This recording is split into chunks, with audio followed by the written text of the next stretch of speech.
Comment capter du trafic sur Google, sur Internet? Du trafic qualifié, évidemment, hein. C'est pas si compliqué parce qu'aujourd'hui, depuis toujours, il y en a plein qui ne travaillent pas le SEO. C'est là que c'est une vraie opportunité pour la plupart des entrepreneurs.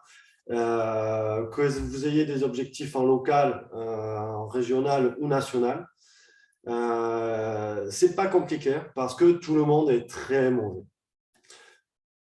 De là, je vous dis beaucoup, mais je ne vous dis pas grand-chose. On a vu cette semaine pourquoi, combien, sur le comment, c'est pas si compliqué. Par exemple, si vous avez des jeunes, des fois des jeunes, ils vous donnent de très bons coups de main, hein, des jeunes étudiants. Moi, je vais donner des cours à la fac. Il y en a, ils sont dynamiques et ils comprennent l'enjeu marketing. Ils savent construire des pages dans ce contexte-là, des pages commerciales. Et après, sinon, sur un plan strictement SEO, il y a 3 piliers qui font votre succès sur Internet. La technique, le contenu, la popularité. La technique, c'est simple. Vous mettez votre site sur votre mobile et vous voyez combien de temps ça met à charger. Si c'est très lent, ça ne marchera jamais. Après, tous les sites sont assez lents. Il faut le considérer. Et souvent, on a plusieurs niveaux d'optimisation. Un niveau basique et un niveau avancé. Au niveau du contenu, on parle souvent, c'est un gros mythe, de faire des pages de 1000 ou 2000 mots. C'est pas vrai. Si la page elle est maltraitée, c'est écrit de façon très monolithique et justement trop SEO, ben, ça peut ne pas marcher. Mais quand les concurrents sont très mauvais, ça marche quand même. Donc là, il faut essayer de faire du bon contenu.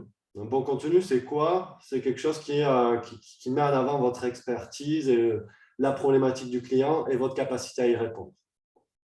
De là, c'est un gros sujet, on pourra en reparler. Il y a les métamots, il y a la structure de page, mais ce n'est pas compliqué d'avoir une technique qui est satisfaisante, un contenu qui n'est pas trop mauvais et d'avoir des résultats. Le troisième facteur, c'est la popularité, c'est les liens. Les liens, je vous disais, il y en a 3 types. Interne, on peut créer des sous-pages. Externe, on peut acheter des liens, c'est notre cœur de métier aujourd'hui.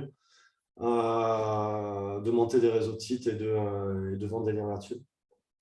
Et après, on a toute la dynamique sociale. Alors, si évidemment, vous oubliez de mettre le lien dans votre post de 500 mots sur Facebook, c'est un peu dommage. Mais c'est très fréquent. Donc, de là, vous avez une base pour construire une visibilité.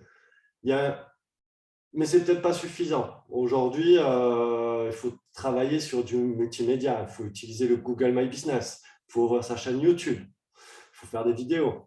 Donc, c'est là où on va rentrer dans un concept un peu plus avancé dont je vous parlerai la prochaine fois. Allez, bon SEO à tous!